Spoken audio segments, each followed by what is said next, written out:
Morning.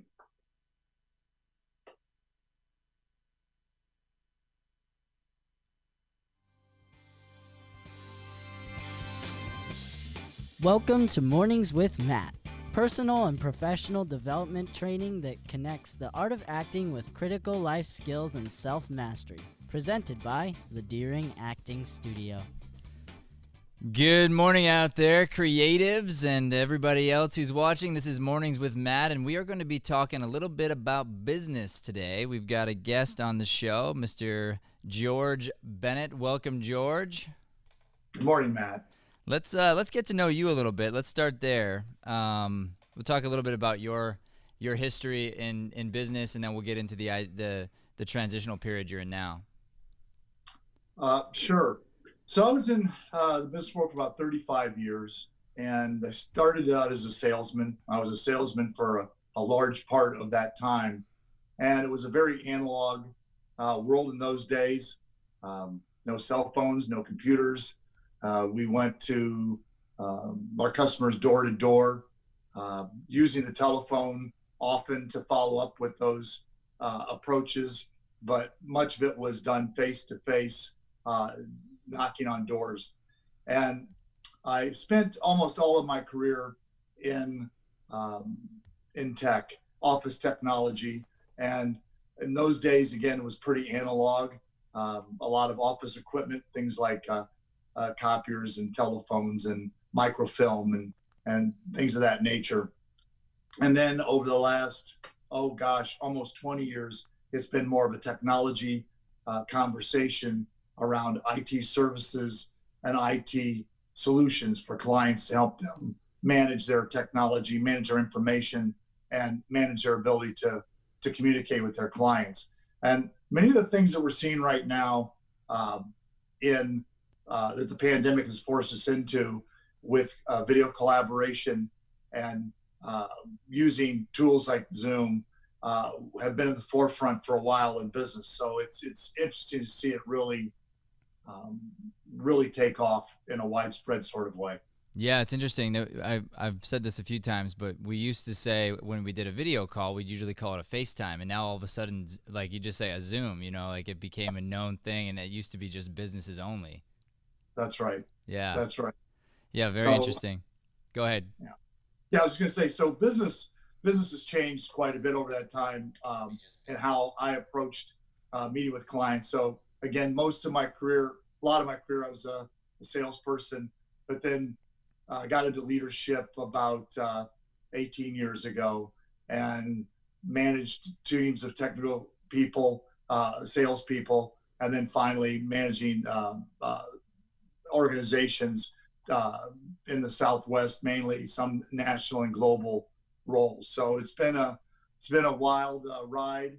I just recently retired from that business world and moving into different things at this point. Okay, so very cool. So you sort of climbed up the corporate ladder from the ground up and worked your way through the tech industry, starting with sales. Did I get this right? Exactly right. I worked for most of my career. I worked for Xerox Corporation, over 20 years with Xerox Corporation. Started as a salesperson with them, worked into a specialist role, and then finally as a sales manager, region manager, and then finally as a manager of an operation. My last role with Sharp, I was vice president for the Southwest region for Sharp. Right on. So I do a little bit of sales training from our perspective on that. Let me ask you a question. From your perspective, with all of your 30 years of experience in the sales industry, what would you say is the number one most important thing for a salesman to do? Salesman has to come to grips with the reality of what it takes to be successful. And most people in any walk of life, when they really look in the mirror, they may or may not have the tenacity and the drive to do the things that are necessary to become successful. Sales is a very difficult job, and most people do not succeed at it. And it really boils down to their ability do the things that they need to succeed, which is the daily routine of getting up, having a plan, sticking to that plan, making approaches to clients every day. So understanding what it takes to succeed, and then making a commitment to be able to do the things you need to do to succeed. Interesting. Yeah. So, and I've seen that same the same thing you're talking about. The salesmen out there are, I mean, they are entrepreneurs. There's no way around it. I mean, they're kind of running their own business, so to speak, and so that particular profession has a really wide range of success, right? I mean, so like the highest salesmen get paid a lot of money, and then the majority do not, right? That's right. Yeah, that's right. Most of them fail. It's been interesting because I have 2 children and a third that's trying to aspire to be in the entertainment world. And my one son that's an actor, his approaching that world is very similar to what salesmen do. They have to make a lot of approaches. They have to have a business plan, and they have to stick to that, and they have to have the drive to make contacts, to call people outside of their comfort zone, people that they don't know that can assist them, and just having a very structured day to be productive, to be able to succeed. It's really the same in almost any field, but in sales, you literally do not make money unless you're making sales. So most people do not succeed in it, and make a lot of reasons why it might be somebody else, but at the end of the day, it falls on the individual to be successful. Yeah, absolutely. And I love the comparison that you drew here between acting and sales. I 100% have said this for a very long time. The idea that acting is completely connected to life and connected to business, and the idea of being a salesman and being an actor, they're so similar because the salesman is essentially going in and auditioning for each new client every time they walk in the room, and that's what an actor does. And part of it is a numbers game. Part of it is you may be in the top 5 100 times before you land the one if you're in a particular field, but that one could be a really big fish, and it could be a big deal. That's right. My son, who's is an actor, I always remind him that it's the entertainment business, not the entertainment leisure time. Right. It's the music. It's the music business. The one artist I put out there, I don't know if you know much about Andy Warhol, but Andy Warhol grew up in Pittsburgh. His family were all coal miners, and he approached art as a business. And he famously had a place in New York City called the Factory, and he would let people stay there. He would let artists stay there as long as they were producing art, as long as they were working every day on their craft, whether it be screenwriting or performance or traditional art, photo or artistry. And if they weren't working on it every day, he would kick them out.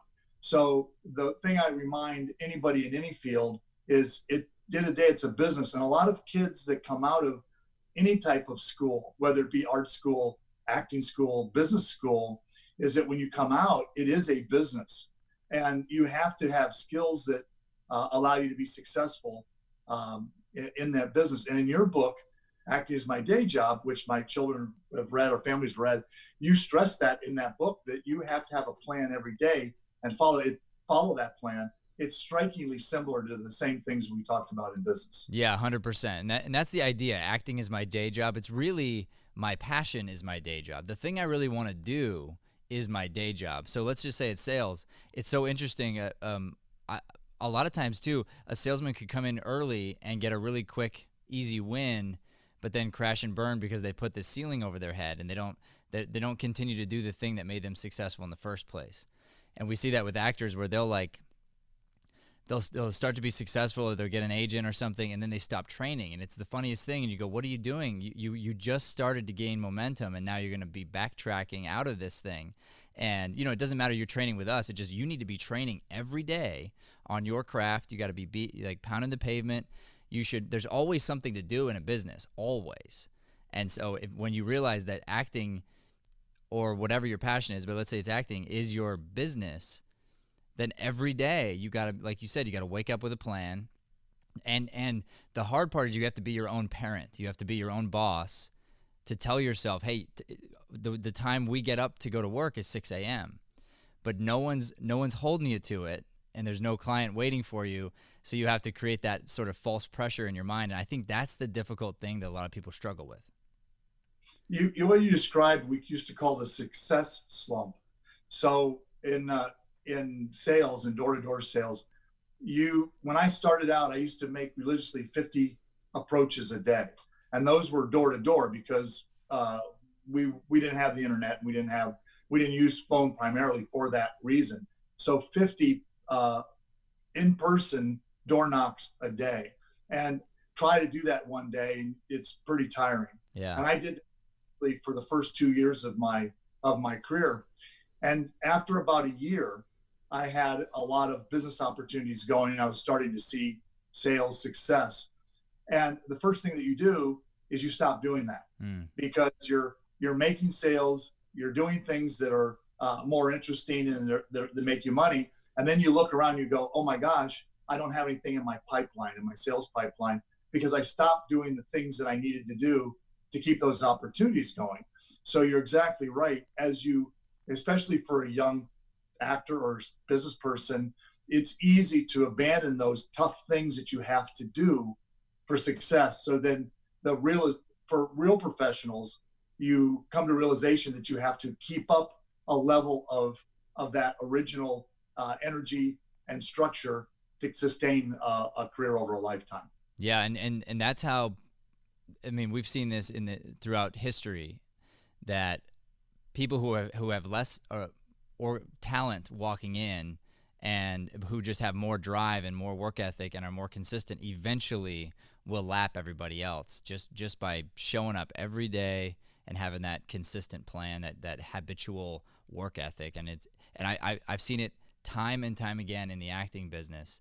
There's no way around it. You know, I mean, even the highest, most successful people that we've worked with here who were already successful before they came in, it's so interesting because they want to be pushed and they want to learn more and they want to be like, they want more work, you know. And it seems like some of the beginning actors are trying to find their way out of the work, you know, and the people who are next level successful, they're already like, they're working on their craft 8 hours a day, 10 hours a day without having any gigs. And then they're looking like, hey, how can you give me more on my plate, please? Like I need an extra something to work on my craft. That's right. I talk about a lot with the kids is that, okay, there are so many people like a Celine Dion, a Whitney Houston, or a Brad Pitt who have so much raw talent that raw talent will probably sustain them. And then there's everybody else. And there are a lot of working actors, there are a lot of working entertainment people, a lot of working business people who aren't at that level of superstardom, who get there another way. And that other way is drive and determination. The one person in entertainment that I always think of is Madonna. Madonna, I grew up in Ohio, went to school in Michigan. Madonna was from Michigan. And if you read about her, they say that she was, you know, a decent singer, a decent dancer, but her drive and determination was legendary. And she reinvented herself many times over her career. And people like Jay Leno, if you listen to Jay Leno, he's retired, but he still does over 300 dates a year in stand-up. Wow. So, yeah, the people that really have a drive to succeed is the other way to make it in any industry, is just continue to hone those skills. In my industry, I had to work very hard to maintain my technological knowledge base. It was a challenge to keep up with technology. It's very easy to set back and let the world pass you by. But my relevance in the industry to the very end of my job, it was like Willie Loman, Death of Salesman. There's no graceful way to age in that industry. If you're not producing something of value, you're of no use to the organization anymore. Yeah, that makes sense. So before we move on here, I want to say one more thing about sales, and I think you'll probably agree with this.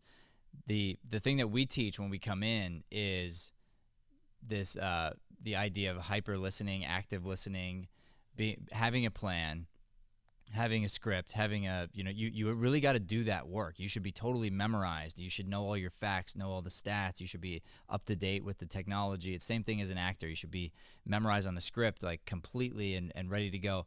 But when you walk in the room, you should be so prepared, I believe, that you could let everything go and just listen to this moment, because there's something that the client needs. It's something that the client is missing. That's why you're there. Otherwise, they would never have a meeting with you in the first place. And whatever your pitch is, whatever you think you've prepared that you think is so great, that may not be the thing that they need. But you may very well have the thing they need, but never get to tell them that you offer it, and then you miss the sale.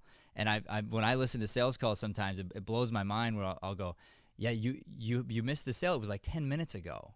They asked you for something specific, and you just glossed right over it and kept going to your sales pitch, and you missed the sale. Like there's a reason they hung up. You hit on a very critical thing for success in life. So salespeople, I think a lot of people in entertainment, are gregarious by nature.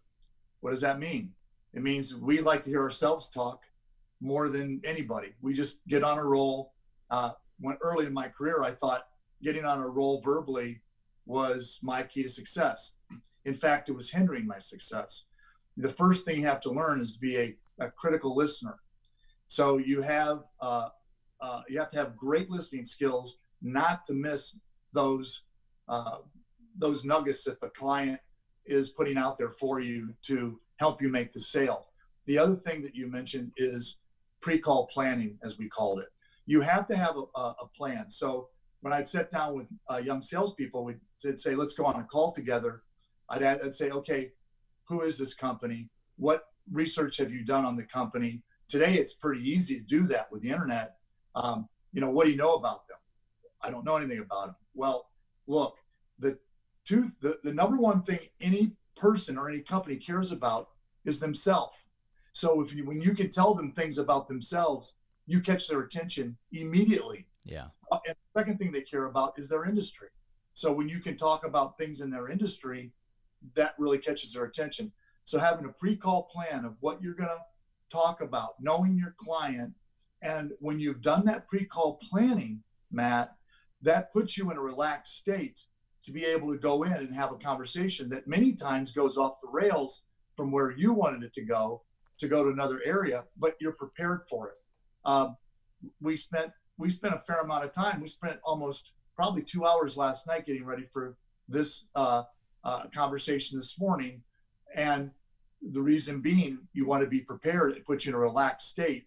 You're not relaxed if you're not prepared and if you're not listening. That's true. And you cannot listen if you're not in a relaxed state. So that's a whole chapter in the next book that I'm writing. I think it's very important to put yourself in that relaxed state. But you have to earn it. It's like an earned thing.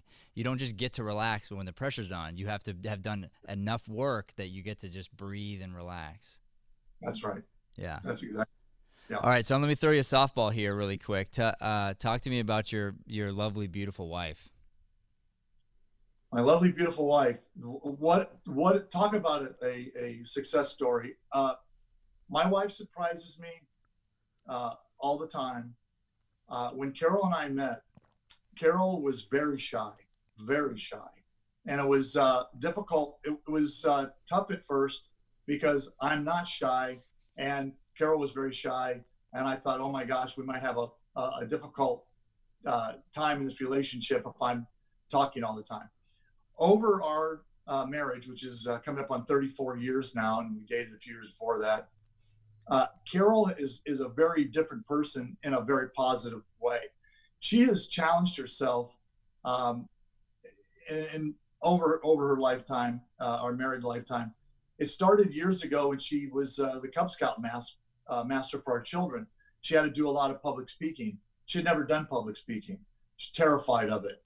And she got to become a very good public speaker with the Cub Scout troop. And then some years ago, she decided, well, she's a flight attendant and she has to speak to the passengers, and she does that very well now. 4 years ago, when she decided to get into deering, what attracted her to your organization is what your mission statement is all about, which is to be a light in the community and to be supportive. That's what attracted Carol to your institution over the acting. Just that there was a supportive group of people, and things that she's had to do in acting have really challenged her, which it's just absolutely stunned me to watch her go from a very nervous new student to a fairly confident person who works hard every day on memorizing her lines.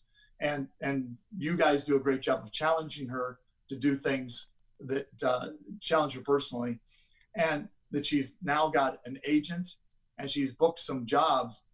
It's just been stunning for me to watch. And I've had nothing to do with that, nothing to do with that. And watch her, she's a sweet person. She's a kind person. She really enjoys watching other people be happy in life. And to watch her grow like this has been a really satisfying thing for me in this part of our marriage and our life together. That's really neat. It makes me so happy what you said about the light-driven mission, because that really is a big part of what we do. And what's interesting is I tell the gang around here that that as we focus on that more and more and more, we attract those kinds of people, and that's really the clientele we're looking for. Like, are we happy and excited that Carol's landed an agent and landed all these gigs? Of course we are. Like, we're very proud about that. As a matter of fact, we did a video with her a couple days ago on this show where we talked about commercial acting, and she asked some amazing questions. But I'm so much more proud and excited just to watch her transition over the last 4 years. I mean, she's in my opinion unrecognizable in her confidence. Like, it's unbelievable. And it's amazing how you can see it in so many areas of somebody's life. So with Carol specifically, her last set of photos, she's obviously a beautiful woman, but there's a confidence under her eyes. There's this like sparkle that she's able to bring now, and it's like she just pops off the page. It's like unbelievable. It is unbelievable, and those photos were great photos, and it is a stunning transformation. I've noticed it as well, and now as a student during myself, the first thing that caught my attention was the supportive environment, and it's very refreshing, and it's very life affirming. So yeah, it's been a great transition for my wife, and it's added a lot to her life. And our children, who have again, 3 out of our 4 have aspirations inside of entertainment. It's fun to be a part of that world with them. And as I always remind them that our highest paid working actor in the family right now is Carol. I love that. That's great. Okay, so let's go ahead and transition now. And speaking of transitions, so you're a what I would call very successful businessman and salesman, and you've climbed up the corporate ladder, now run organizations, at least large territories of huge organizations. And Yep. So now you're transitioning, right? You're in this transitional state of your life. So tell me about sort of how you came to our studio, and then where you are right now. Where's your head at? Yeah, absolutely. So didn't really start out in life to go into business. I was an anthropology major. I had my undergraduate degree in anthropology. I went to graduate school at the University of Michigan for anthropology. I had attained my master's, and actually was working on my PhD. I was about a year away from finishing my PhD, and looked at a life of teaching at the collegiate level is what I was looking to do. And as life it takes some changes and challenges, and I ended up taking a job in the business world, much more sustainable lifetime pursuit to be able to maintain a family and have a home, which were also goals of mine. So that world worked out for me very, very, very well financially and stably to raise a family. But now, as I reach the end of my my work career, I'm looking to transition into things that interest me. And I've always been interested in film. My mother and I, as a child, we used to watch films together avidly.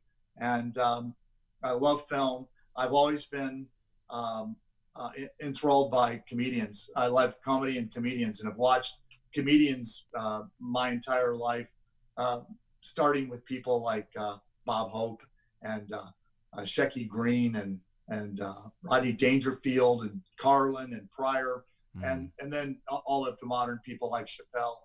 And so at this point of my life, I have a saying that at this point in my life, I only want to eat the things that I want to eat. I only want to drink the things I want to drink.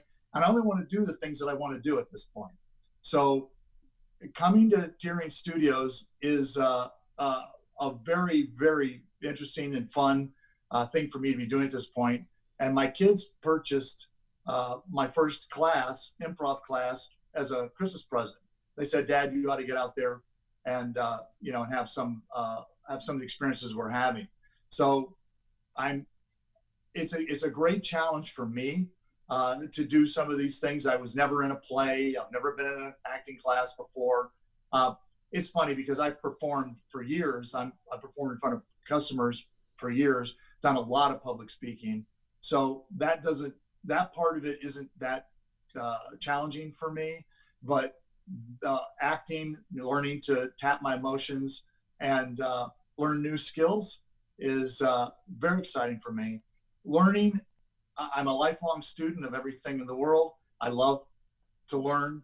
So this is right up my alley. And I also am trying to challenge myself with literature and other pursuits in my life that I haven't had the time for over my business career.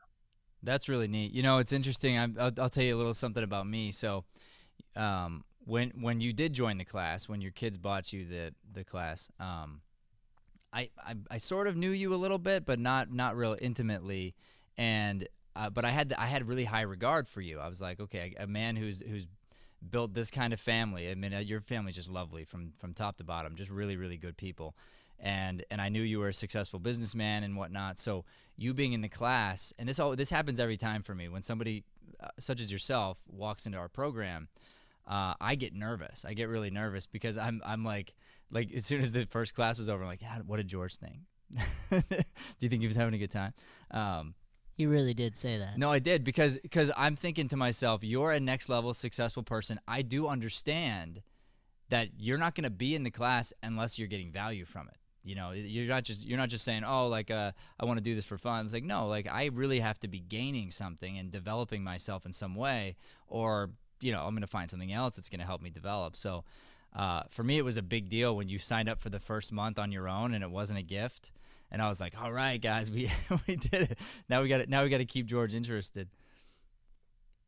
That's very flattering. I appreciate that. But, Matt, speaking of lovely families, your wife and your children, I see you're a driven family guy. I mean, of all my accomplishments, hands down, number one is my family. That has been the number one thing that drives me. I've always kept a picture of my family on my desk. And when I would make cold calls, do the hard business of making cold approaches, I stared at my family, saying to myself, these people need things. They need me to be there for them. And it's not an option for me not to be successful. And I won't let anything stand in the way of that success to be able to give these people what I need. I see that same thing in you, and being in a career that certainly suits you and watching your business grow has been incredible. I know a little bit about it. I know a little bit about the things that you've been doing to change your business, but I appreciate that sort of input, and I'd say right back at you. I was a little intimidating, more than a little bit intimidating, to be in the class and to be judged like everybody. But Deering is a unbelievably supportive place. Your mission statement, you guys do it every day, interacting with Shay, Joey, and Brian. I mean, everybody there is super supportive, and it's just a wonderful place to be a few times a week. I appreciate that. All right, so I've grilled you about enough here, I think. Do you have any questions back at me that I can either help with or answer any questions for you? I do. So I've watched you guys grow, and right now in the pandemic, I think you guys are thriving when other people are really struggling to be around. But I was kind of wondering what your 5-year plan is for Deering. What if you've got a 5-year plan, which I suspect you probably do. What are some of the keynotes of that 5-year plan, and how is it going? Yeah, so I do have a 5-year plan. I recommend this for everybody, and it's in the book, Acting is My Day Job. So no matter what you're doing, you do have to have a plan. So I've got a 1-year plan, 5-year plan, and then sort of a 10-year or someday goal plan. And then I break that down all the way to today, ideally. And then I do that once a year, but then I adjust it and I redo it every month. So a lot of times my per month doesn't really change all that much. It just sort of gets like slightly adjusted. Well, all of a sudden the pandemic came, and yeah, I mean, the winds were blowing a completely different direction, and just like everybody else, I mean, we were thrown. But the idea was really nice because I'm used to adjusting my sales like that. So, but interestingly, our 5-year goal, and thank you for asking. It's interesting that you mentioned that, and I just kind of looked at my notebook, so it was an easy answer. It's to impact 10 million people within 1 year. That's the number one goal. Then I also want to write and publish 6 books. So I've got one. I'm done with the second one. I'm in the editing process now. And then we have specific financial goals, which I'm less tied to, but there's specific whys behind it. So we'd really like to have a building. We want to have some land and have like a full campus that we can run what we do from to alleviate some of the stress and just create like a really like playground for our clients and people here. So what's interesting is those goals didn't change. So through the pandemic, when I looked back and I went to adjust our goals, actually they all stayed the same. In fact, the only thing that changed is we went from trying to impact 5 million people in 1 year to 10. So I just increased the, I started opening my mind to more. But so the why didn't change. That's the interesting thing. Like the why stayed exactly the same, but the how did have to adjust. So immediately we just said, okay, like our corporate clients dried up completely, and our casting clients dried up completely just for a temporary period. And we knew that really wasn't going to change a whole lot because people are pretty stuck right now. Everybody's trying to just keep their head above the water for the most part. And so we decided, okay, what's the big key word right now? It's essential. Who's essential? How do we put our names on that list? How do we become essential and make sure that people understand that these critical life skills that they're gaining week in and week out are essential? There's a big deal. And what's the truth? We've heard time and time again that people will say that our class is the one thing they look forward to all week. That, they're sort of sad. They've got their Monday 9 to 5, and they come to class and they kind of get to relieve all this tension and stress. And we thought, man, what a shame. What a terrible thing if this is taken away from people in a time when they really need it the most. So I sat down the team just before the governor shut everybody down. We kind of beat that by about a day or two, and we made our adjustment before we had to. And I sat everyone down and just said, all right, so here's the plan. We're going to double down on our giving. We're going to double down on our generosity. Those who if they're good people and they're connected and it's truly financially driven, nobody's being turned away for finances around here. Like, that is not going to happen. We're going to make sure we continue to serve. Then we decided to double down, triple down on video. So it's like, let's get this message out. So what's interesting is going back to mission. our mission is pretty close to what it was. That's another thing I did as a CEO, is I sat down and I just grinded for 3 days on rewriting our mission, vision, values.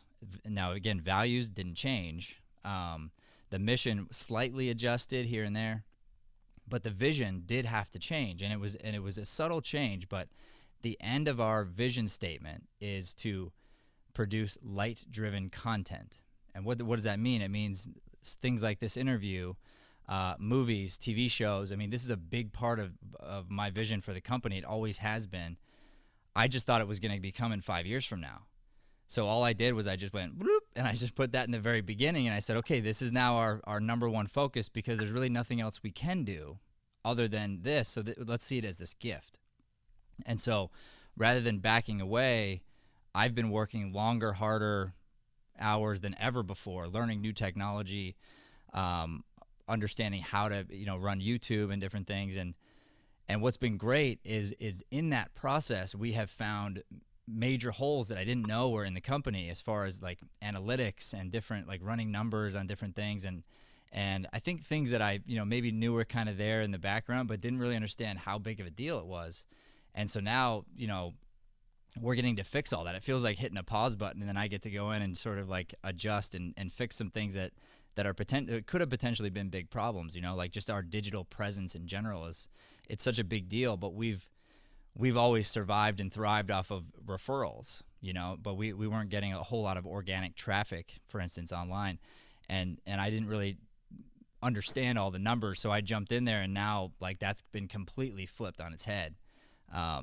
So that's basically it. I mean, our actual goals have not changed. Our why has not changed, but how we're getting there has changed. And my preparation work is, I've told our team, we're simultaneously preparing to reopen tomorrow physically, and to reopen never physically, and we got to be ready for both. At all times we have to be kind of like keeping this ball alive, but be ready, and as soon as we're called upon to open our doors, that we are ready to do so.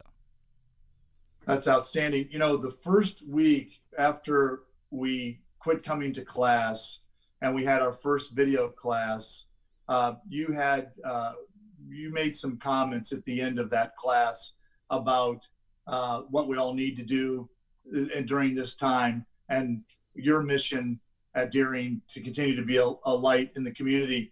That was really resonant with me. There was a lot of, it's kind of, you get used to anything. And even this pandemic, we're all getting used to being, in our routine, mainly staying at home. And, but those first few weeks, there was a lot of uncertainty and fear, and because it's a fear of the unknown, because no one knows what's going to happen at that point. Yeah. Those were very calming, very reassuring words that came out of you. And I really appreciate that. And I think we all did. And you're right about your business being more essential than you would potentially think, because in a busy world, you fit into class around your whatever else you have going on in your life. Now it's all slowing down, and we're getting a chance to be more prepared for the class, looking forward to the class. Mm-hmm. We spend time home now working on different things that we can do for the class. It is an essential part of our lives right now. So I think you're on a really good mission. And with any type of cataclysmic change, it forces us into new habits and also reevaluation of where you're going. It's like when you have these epiphanies when you leave town. When you get out of your daily routine, you go on vacation or you go on a business trip, you sit down and you go, why am I doing this? Why am I doing things this way? Just vision you have a hard time doing when you're in your daily routine at home. Yeah, no, that's absolutely right. Sorry, go ahead. Yeah, go ahead. No, that was all. Yeah, no, I completely agree. And my wife brought something up that's interesting. She said that, this has been such a big shift. Like it's been like an earthquake came in and just sort of shook everybody a little bit. And what happened was everybody's stuff, whatever it is, really got brought to the surface in a big way. And I spoke about this not that long ago, a couple weeks back, on just depression. And I really tried to reach out to people and help them with a couple different tricks and whatnot to shake their funk, because I felt myself going in there at times, and it's so easy to do when you're like uncertain. And I realized the situation I have is so cush, you know. I mean, I've got a beautiful family and just a wonderful, you know, support system, and even my version of quarantine is I think pretty awesome, because I still get to come to my place of business, so I at least get like 2 locations I get to go to. And I very quickly evaluated that and said, oh my gosh, like there are people out there who have it really like a whole lot worse than I do. There's a lot of people who are stuck in this isolation right now, and that is a scary, scary thing. And we need to help these people. We got to reach out to these people early and quick, because I mean there is statistics out there that are really, really scary, George. I mean the idea of being isolated, losing your job, losing your income, you know, not being physically affectionate. I mean, there are so many different isolated instances that can happen in someone's life that can take them into a really bad spiral of depression that can end really, really badly. And this pandemic is pretty much putting all of those things on the plate at one time for a lot of people. And and so like we need to be very conscious of that. We have to be more loving than ever as a society. We have to be more forgiving. We have to understand that we don't know what our fellow citizen has gone through. We don't know what their day has been like or what their week has been like, and we have to have a lot of grace. And you know, you don't know what your comment might mean to somebody at the grocery store who's been working for 3 weeks straight and working like double shifts for 3 weeks to try to serve everybody else, and meanwhile their parent is sick. You know, I mean, you don't know. And I believe we have this big responsibility to love, forgive, connect, and just be just servants of each other more than ever right now. That's exactly correct. That's exactly correct. That's great, Matt. I mean, big challenges bring big opportunities. Yeah. So, another question for you. Sure. What's been the most gratifying aspect of starting Deering and running Deering? I'm kind of interested to hear where you're at with that evaluation, if you've made some of that at this time. Yeah. So on like a very serious note, we've already talked about it. I mean, watching transitions among people, and we've seen a lot of them, but we talked about your wife already. Just seeing the way that someone like her can be transformed, you know, in a confidence level. We've seen that in kids. I mean, we know and believe that we've literally saved some lives by just connecting to people and helping them know that they belong someplace and you know, they have someplace to go.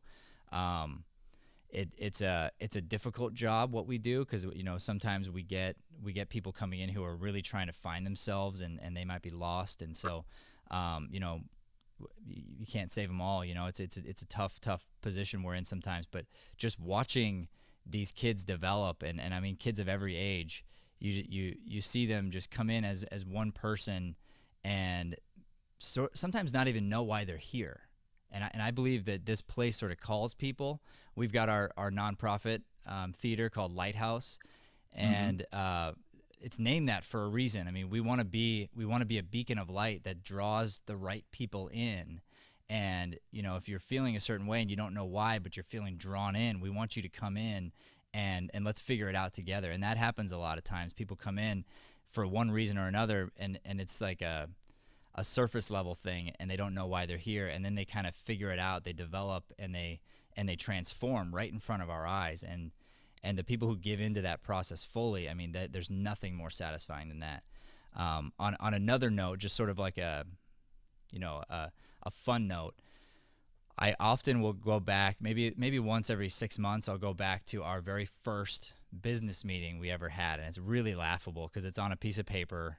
You know, I wrote it out. It was my wife, Brian, and my sister at the time, and I was living at my parents' house. My wife, believe it or not, married me and moved into my parents' house with me. So, you know, I know she definitely didn't marry me for the money, you know. And I had 3 jobs in order to have this job. Like I looked back at my tax statements and we were negative the first 3 years. So the idea of not quitting, when you said that, like it really resonates with me. And the idea of like, I'm going to do this because I'm going to have a family. There's nothing going to stop me. Failure's okay, but quitting, like stopping, is not an option. And I loved you said not an option. I use that terminology quite a bit. So anyway, on that piece of paper, when I look at it, I was dreaming. Like I was really dreaming on that piece of paper, and I was trying to sell my dream to some other human beings to help me with it. And what we've already built and grown and developed is beyond what my wildest dreams were back then. And so I find that to be really fun and interesting, just to kind of look around. And it's not about the walls. Like, it doesn't matter. I've taught, we grew a nice little business inside my dad's doctor's office. That was our first location that we had. And so like all I need is a room. I mean, I don't need more than that to do what I do, but just to look around and feel the community and see how many lives we've sort of impacted so far. It's fun to look back and just kind of reflect on that for a second.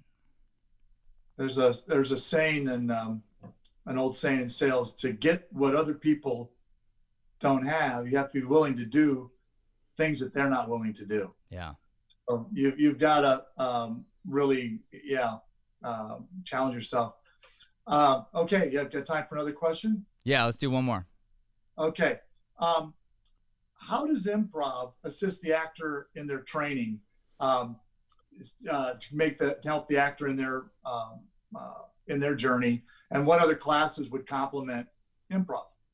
So improv is such an essential skill for the actor and for human beings in general. So I highly recommend improvisation for anybody. Improv is so important for to be a great mother, to be a good father, to be a good CEO, to be a good salesperson. I mean, it doesn't matter. Like, across the board, improv is going to help you because it teaches you to relax and to listen when the pressure is on. That's what I believe that we're trying to teach in improv. And so if you're in a show, if you're in a performance, if you are in a sales call, the only thing I know for sure is it's 100% not going to go the way you think it will go. Something is going to happen, some sort of a riff. And when that happens, how are you going to react to it? And so by doing your improv training, you're putting yourself in a position to really thrive and get excited for those little moments that happen that kind of throw you off. And we teach, seek them out, look for them, find them, and try to live in that space, because that's the true fun improvisational place where your true talent will come out. And that's the fun. And an audience, they don't really want to see something that they know is coming. As soon as I know what you're going to say, I relax, I sit back. How many shows have you watched? And as soon as you know the formula, you're like, I'm kind of over this show now, It's only fun when you don't know. Like, that was, for me, I thought Game of Thrones was such a good show, mainly because I'm like, anybody could die. It's cool. Like, they're not holding on to you just because you're the lead character. Like, anybody could die. So that to me, that's the advantage of improvisation. I mean, it affects everything, and you're gonna need it. You're gonna need it in the audition room. You're gonna need it on set. You're gonna need it in everything you do. And then on the reverse end of things, I think to be a good improviser, you should be a good student of life. And ideally, if you're learning the other sides of acting, if you're reading plays, if you're developing characters, working through scenes, you'll have a better respect for the playwright. You'll have a better respect for the written word, and understand that as an improviser, it doesn't give you an excuse to just be sloppy and just throw out whatever. You should really be you should be arming yourself with good words and ways that characters connect, so that you can deliver really interesting lines and character work and whatnot. So our saying around here is, our scripted work should look and sound and feel like improv. Like, you're making it up, like there's no way you had that memorized. And on the reverse end, your improv should look and sound and feel like it was scripted and blocked and rehearsed. And that's like the biggest compliment you can get as an improviser, is after the show, somebody coming up to you and sort of saying, like, they don't think it's real. That's a huge compliment. If they're like, that was funny, but you planned that though, right? Like, you planned that one character, like you guys thought about that ahead of time.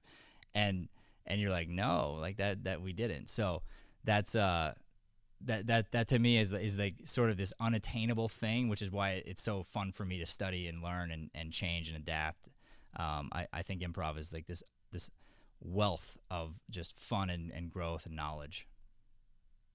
That's awesome. That's awesome. That's great, Matt. George, it's been awesome having you on the show. I think we talked for forever here. I couldn't stop talking to you. You're a great guest. Thank you for being on this morning. Thank you very much. It was I'm very honored to be on your show.